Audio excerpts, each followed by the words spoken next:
Hai, apa kabar? Selamat datang kembali di The King Education. Pada pertemuan sebelumnya, kita sudah belajar tentang stratifikasi sosial, yaitu struktur sosial yang membagi masyarakat ke dalam sistem pelapisan sosial yang bertingkat. Nah, kali ini kita akan membahas struktur sosial yang membagi masyarakat ke dalam struktur yang tidak bertingkat. Nanti disebut sebagai diferensiasi sosial, di mana diferensiasi sosial itu masih berhubungan dengan masyarakat multikultural. Jadi kali ini kita akan bahas tentang diferensiasi sosial dan masyarakat multikultural. Apa saja yang akan kita bahas pada bab kali ini? Yang pertama, kita akan membahas tentang konsep diferensiasi sosial. Yang kedua, akan kita bahas juga apa saja bentuk-bentuk dari diferensiasi sosial. Nah, yang ketiga, kita akan mulai membahas tentang masyarakat multikultural. Selanjutnya, akan kita bahas juga apa saja latar belakang terjadinya masyarakat multikultural. Kemudian, kita akan bahas tentang struktur masyarakat multikultural dan dampak masyarakat multikultural. Nanti terakhir, kita akan latihan soal. Subbab A, konsep diferensiasi sosial. Menurut Nasikun, diferensiasi sosial adalah struktur sosial yang ditandai dengan adanya kesatuan sosial berdasarkan perbedaan suku bangsa, agama, dan adat. Ini adalah definisi dari Nasikun.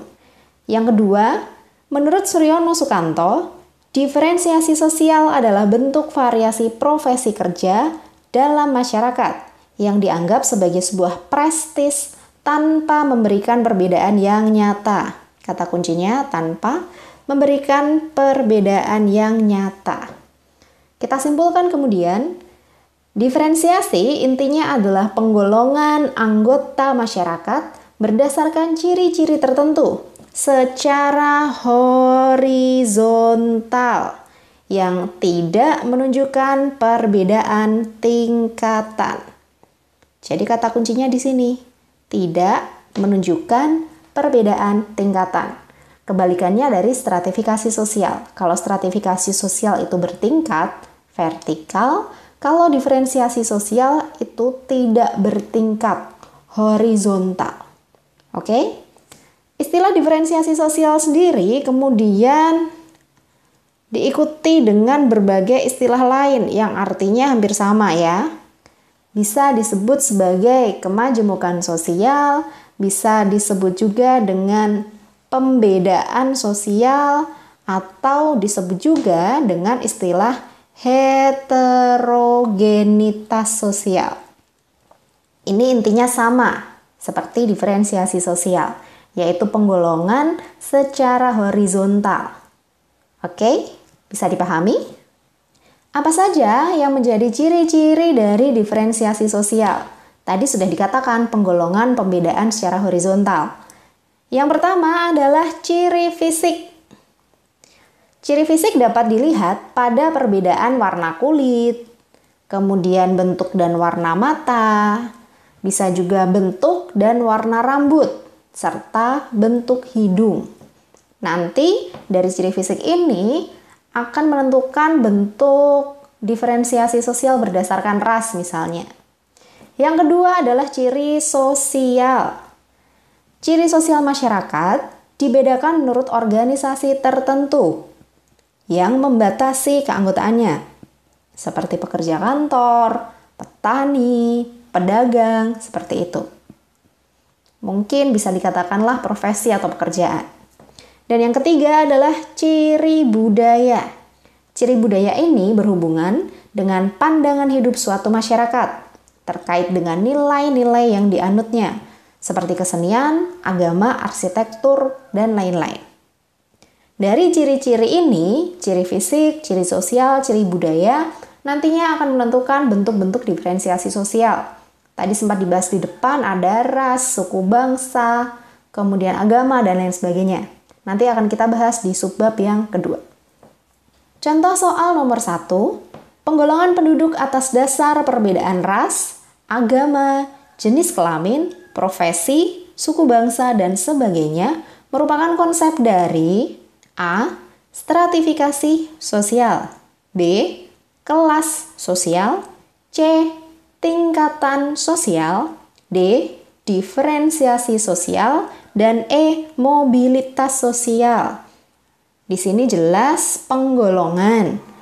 Dasar perbedaannya apa? Yang pertama ada ras, kemudian agama, ada jenis kelamin, profesi, dan suku bangsa.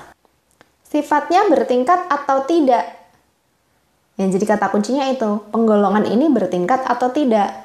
Kalau bertingkat, nanti masuknya di stratifikasi sosial. Kalau tidak bertingkat, berarti masuknya di diferensiasi sosial. Tidak bertingkat atau horizontal. Kira-kira yang namanya ras, agama, jenis kelamin, profesi itu kedudukannya bertingkat atau tidak? Tidak ya. Jadi jawabannya adalah yang D, diferensiasi sosial. Jadi jelas kalau ras, agama, jenis kelamin, profesi, suku bangsa itu kedudukannya setara atau sederajat. Jadi sifatnya horizontal, maka disebut sebagai diferensiasi sosial.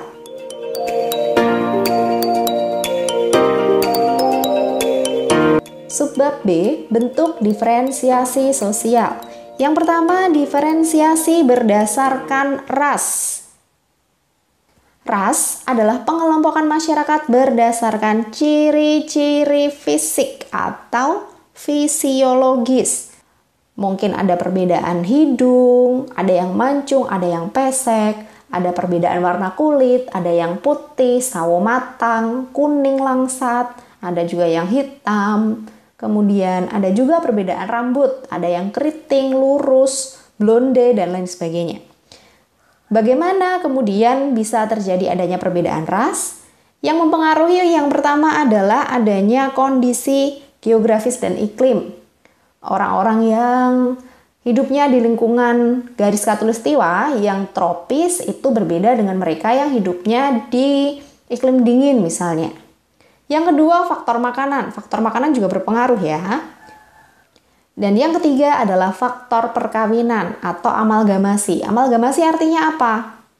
Amalgamasi itu perkawinan campuran, perkawinan beda ras misalnya. Ras A dengan ras B kemudian timbul ras yang baru misalnya. Ini semua berpengaruh terhadap munculnya perbedaan ras. Ada seorang ahli yang bernama A.L. Kroeber membagi klasifikasi ras di dunia menjadi 5 besar. Yang pertama adalah ras Mongoloid. Adanya di Asia Tenggara, Asia Utara, Indonesia termasuk di sini. Berarti kita termasuk ras Mongoloid. Yang kedua adalah ras Kaukasoid. Ras Kaukasoid itu adanya di Eropa. Eropa Utara, Eropa Tengah, kemudian Pakistan, India itu masuknya juga di sini. Yang ketiga adalah Australoid. Namanya jelas, berarti ini adalah penduduk Australia. Dan yang keempat ada Negroid. Ini di Papua, di Afrika, seperti itu. Nah, yang terakhir ini ada yang disebut sebagai ras khusus. Jadi tidak termasuk ke dalam 4 ras sebelumnya. Di sini ada yang disebut sebagai Bushman. Adanya di Gurun Kalahari, di Afrika Selatan. Yang kedua ada Vedoid, itu di pedalaman Sri Lanka. Yang ketiga ada Polinesian, adanya di Kepulauan Mikronesia. Teman-teman pernah dengar tentang Kepulauan Mikronesia? Adanya di Samudra Pasifik. Jadi ini negara kepulauan, adanya di Samudra Pasifik bagian barat. Kalau di peta dia adanya di timur Filipina.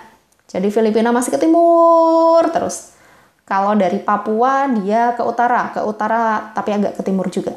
Jadi di sekitar situ ada yang disebut sebagai Kepulauan atau Federasi Mikronesia. Nah, dan yang keempat ada ras Ainu. Ini adanya di Jepang. Terutama di wilayah Hokkaido. Di sana adalah istilahnya ras asli dari Jepang. Bisa dipahami ya tentang pembedaan ras. Nah, berbagai ras yang berbeda ini posisinya horizontal ya. Jadi bukan berarti kalau zaman dulu ada politik apartheid menganggap bahwa orang-orang kulit hitam itu posisi atau kedudukannya di bawah orang-orang kulit putih misalnya. Nah, itu adalah anggapan yang salah. Karena di sini perbedaan ras itu sifatnya horizontal. Maka ras termasuk sebagai diferensiasi sosial. Tidak ada yang lebih baik, tidak ada yang lebih buruk. Posisinya sederajat. Oke? Bentuk yang kedua adalah diferensiasi berdasarkan etnis atau suku bangsa. Suku bangsa merupakan pengelompokan masyarakat berdasarkan ciri budaya, meliputi adat istiadat, bahasa, kesenian, sistem teknologi, dan lain-lain sebagainya. Jadi di setiap suku bangsa, mereka punya unsur-unsur ini. Bahasa yang berbeda, sistem teknologi yang berbeda, adat istiadat yang berbeda, seperti itu. Contohnya ada suku Jawa, Sunda, Dayak, Batak, Bugis, Asmat, dan lain sebagainya. Cukup banyak ya. Ingat suku bangsa itu berbeda dengan pulau. Jangan karena Kak Di menyebutnya suku Jawa, itu semua pulau Jawa ada suku Jawa. Ada suku Jawanya di Jawa Tengah, di Jogja itu termasuk suku Jawa. Biasanya Jawa Barat itu sukunya Sunda, itu berbeda-beda. Oke? Di Sumatera ada Batak, ada Minang. Batak itu nanti masih ada banyak sub-sukunya, dan lain sebagainya. Suku bangsa di Indonesia itu sangat banyak. Ini yang Kak disebut cuma suku bangsa yang cukup besar, yang mungkin teman-teman sering dengar juga. Nah, suku bangsa di Indonesia sifatnya juga horizontal. Ingat ya, kata kunci untuk diferensiasi adalah horizontal. Posisinya sederajat. Jadi tidak ada anggapan kalau suku Jawa itu lebih baik dari suku yang lain misalnya. Itu anggapan yang salah. Yang ketiga adalah diferensiasi berdasarkan klan. Klan itu apa? Klan adalah kesatuan keturunan atau genealogis, kesatuan kepercayaan, dan kesatuan adat istiadat atau tradisi. Kalau teman-teman mungkin pernah dengar, klan itu contohnya kalau di Indonesia ada marga. Bisa dipahami? Nah, sistem kekerabatan klan, untuk menentukan klan itu membutuhkan adanya sistem kekerabatan untuk menghitung mana yang termasuk kerabat, termasuk klannya kita, mana yang tidak termasuk klannya kita. Gampangnya gitu. Yang pertama adalah sistem bilateral, berarti menghitung kerabat dari ayah dan ibu. Semuanya termasuk anggota klan. Gampangnya seperti itu. Yang kedua adalah sistem unilateral. Kalau unilateral itu berarti hanya satu garis keturunan dari ayah saja atau dari ibu saja. Kalau dari ayah saja nanti disebut sebagai sistem patrilineal. Berarti menghitung kerabat berdasarkan garis keturunan ayah. Sebaliknya, ada sistem matrilineal yang menghitung kerabat berdasarkan garis keturunan ibu. Yang termasuk patrilineal misalnya di Batak. Kalau yang matrilineal itu ada di Minang. Oke? Klan, marga itu posisinya juga horizontal atau sederajat. Bentuk yang keempat, diferensiasi berdasarkan agama. Agama merupakan kepercayaan dan praktek yang berhubungan dengan hal-hal yang sifatnya suci atau sakral. Di Indonesia, penggolongan berdasarkan agama dibagi menjadi Islam, Kristen, Katolik, Hindu, Buddha, dan Konghucu.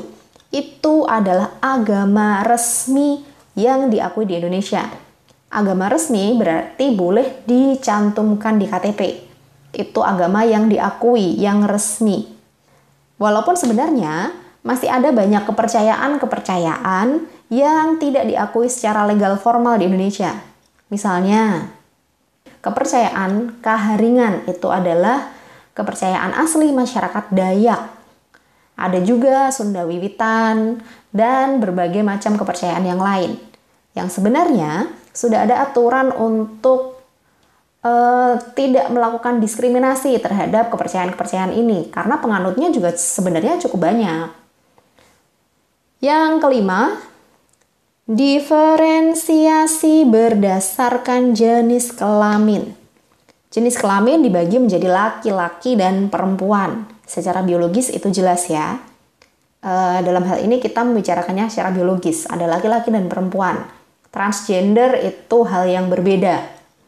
Kedudukan antara laki-laki dan perempuan sifatnya horizontal atau sederajat. Jadi tidak boleh ada anggapan kalau laki-laki itu lebih berkuasa atau lebih baik dibandingkan perempuan. Begitu pula sebaliknya, tidak boleh ada anggapan kalau perempuan itu lebih baik dibandingkan laki-laki misalnya. Jenis kelamin itu berbeda dengan gender. Kalau jenis kelamin sifatnya biologis, artinya alat-alatnya dan seluruh fungsinya itu disebut jenis kelamin. Kalau gender, ini adalah peran sosialnya. Misalnya, seorang perempuan yang perannya adalah memasak misalnya, kemudian bekerja di rumah secara domestik misalnya, kemudian hamil, melahirkan, dan berbagai tuntutan lain, itu yang disebut sebagai peran sosial. Kalau laki-laki misalnya harus bisa benerin genteng, harus bisa masang gas, ngangkat galon misalnya, nah itu termasuk peran. Jadi ada perbedaan yang jelas antara jenis kelamin dan gender. Nah, kedua hal ini pun sifatnya tetap horizontal. Jadi masuk ke dalam diferensiasi sosial. Yang keenam adalah diferensiasi berdasarkan profesi. Profesi terkait dengan jenis pekerjaan yang dilakukan oleh masyarakat, baik menggunakan kemampuan intelektual maupun keterampilan. Profesi berbeda dengan jabatan. Kalau jabatan ini nanti termasuk stratifikasi.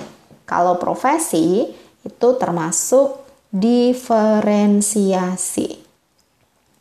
Bedanya apa? Misal, antara dosen dengan dokter itu lebih tinggi mana?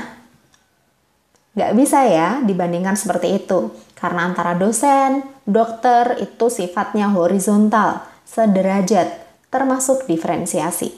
Berbeda dengan jabatan, misalnya antara presiden dengan menteri, antara gubernur dengan stafnya, antara supervisor dengan karyawan biasa, antara direktur dengan manajer. Nah, itu adalah jabatan.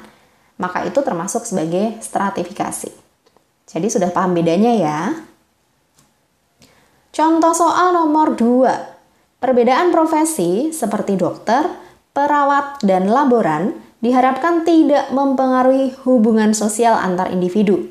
Ilustrasi ini menunjukkan adanya struktur sosial diferensiasi karena A. Setiap pekerjaan memiliki peran yang berbeda. B. Masyarakat membutuhkan adanya perbedaan. C. Penghargaan terhadap sesuatu yang lebih tinggi. D. Setiap pekerjaan memiliki fungsi bagi masyarakat. Dan E. Sulit untuk membuat stratifikasi sosial horizontal. Tadi sempat kita bahas kalau perbedaan profesi itu termasuk diferensiasi sosial. Jadi baik dokter, perawat, maupun laboran itu posisinya sederajat, setara. Tidak ada yang lebih tinggi, tidak ada yang lebih rendah. Kenapa? Karena masing-masing profesi ini memiliki perannya masing-masing.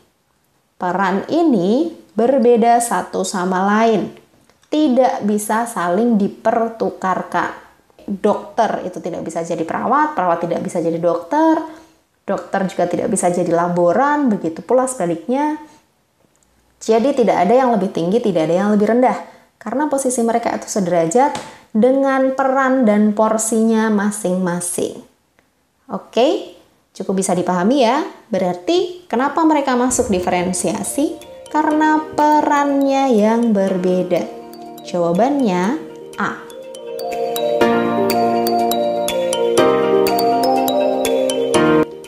Subbab C, masyarakat multikultural. Definisi masyarakat multikultural menurut J.S. Furnival, bahwa masyarakat multikultural adalah masyarakat yang terdiri atas 2 atau lebih komunitas maupun kelompok yang secara khusus terpisah serta memiliki struktur kelembagaan yang berbeda satu dengan yang lainnya. Sedangkan menurut Clifford Geertz, masyarakat multikultural adalah masyarakat yang terbagi dalam sub-subsistem yang kurang lebih berdiri sendiri dan masing-masing subsistem terkait oleh ikatan-ikatan primordial.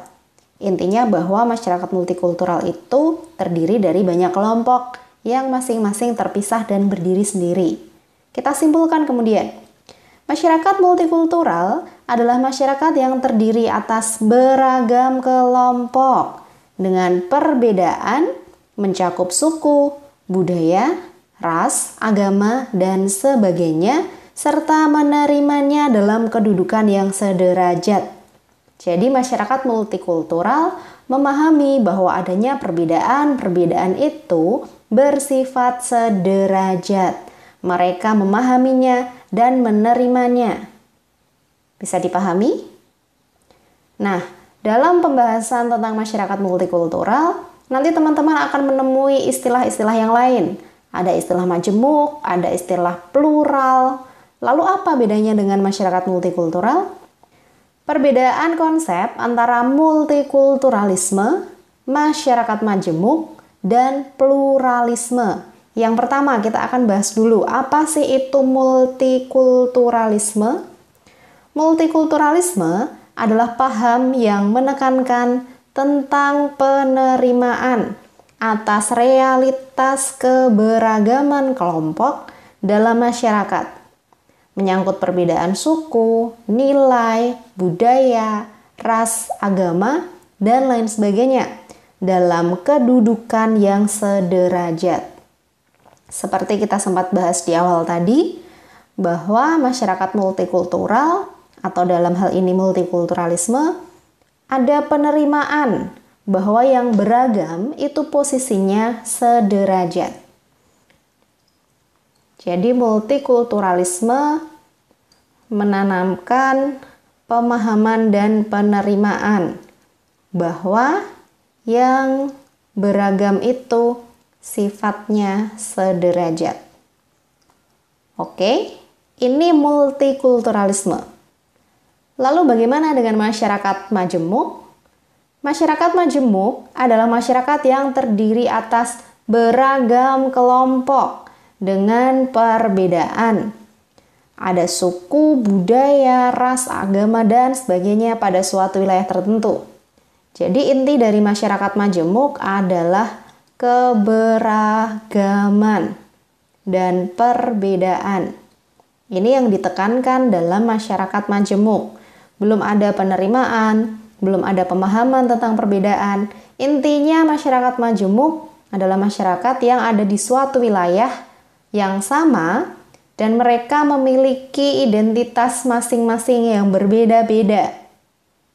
Bisa sukunya berbeda, budayanya berbeda, agamanya berbeda. Itu disebut sebagai masyarakat majemuk. Oke. Yang ketiga adalah pluralisme. Pluralisme merupakan paham yang menekankan sikap toleransi antar perbedaan dan keberagaman yang ada di dalam masyarakat. Jadi hampir mirip dengan multikulturalisme. Kalau pluralisme itu juga menekankan pada keberagaman.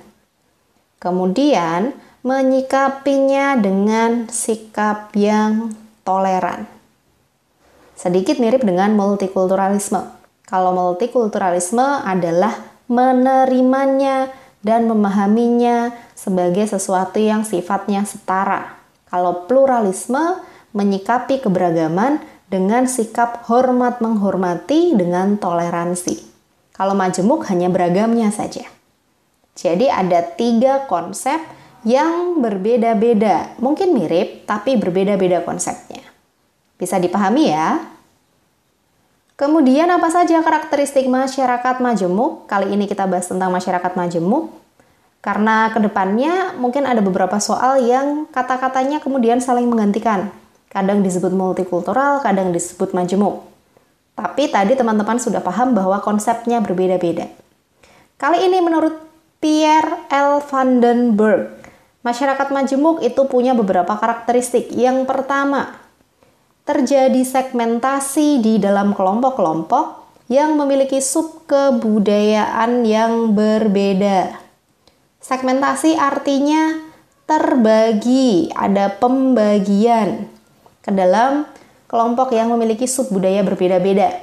Karena sukunya berbeda-beda, maka subbudayanya berbeda-beda, bahasanya berbeda-beda.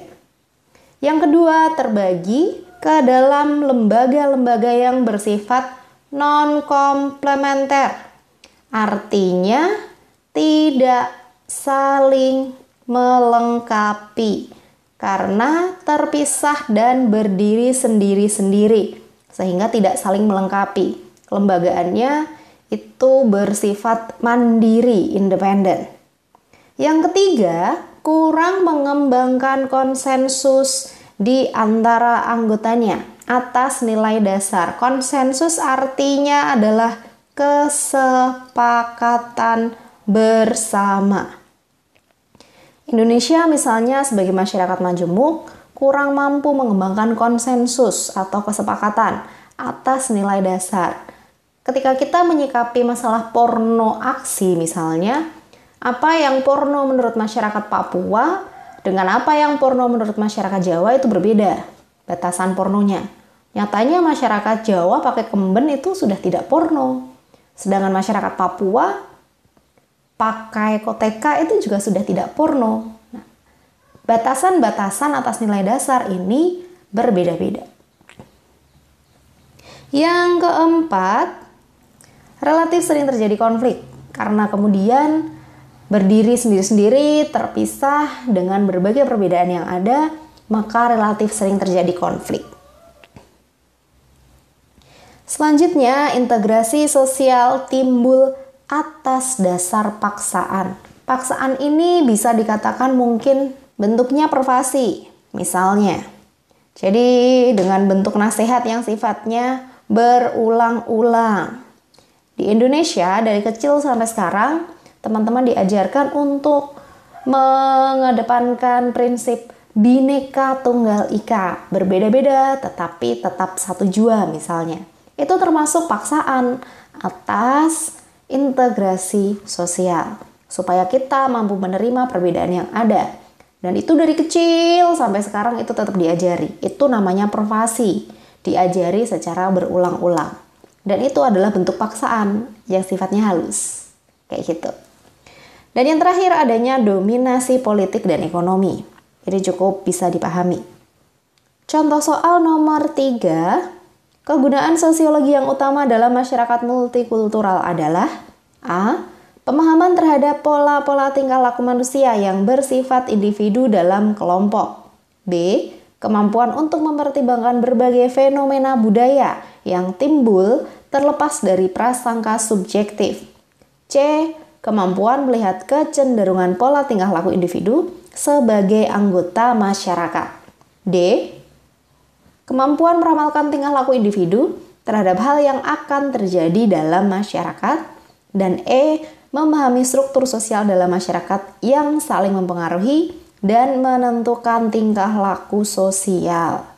Kira-kira jawaban yang paling tepat dalam mengkaji kegunaan sosiologi yang mengkaji tentang masyarakat multikultural.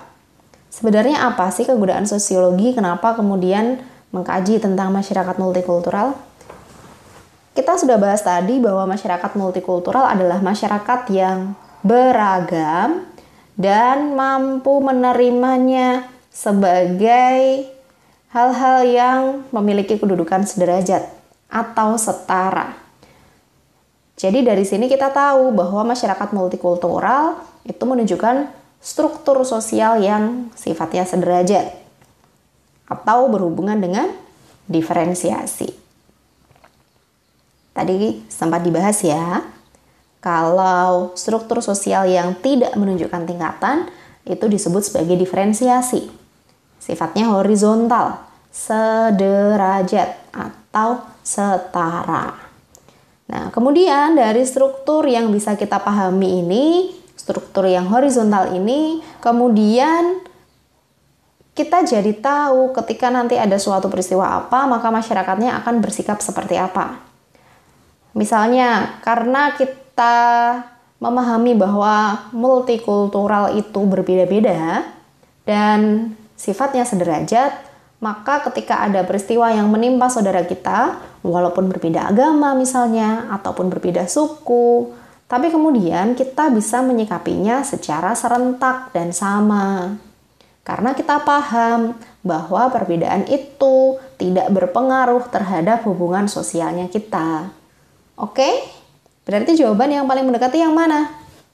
Kita paham bagaimana strukturnya, kemudian menentukan tingkah laku sosialnya.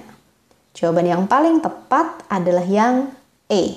Memahami struktur sosial dalam masyarakat yang saling mempengaruhi dan menentukan tingkah laku sosial.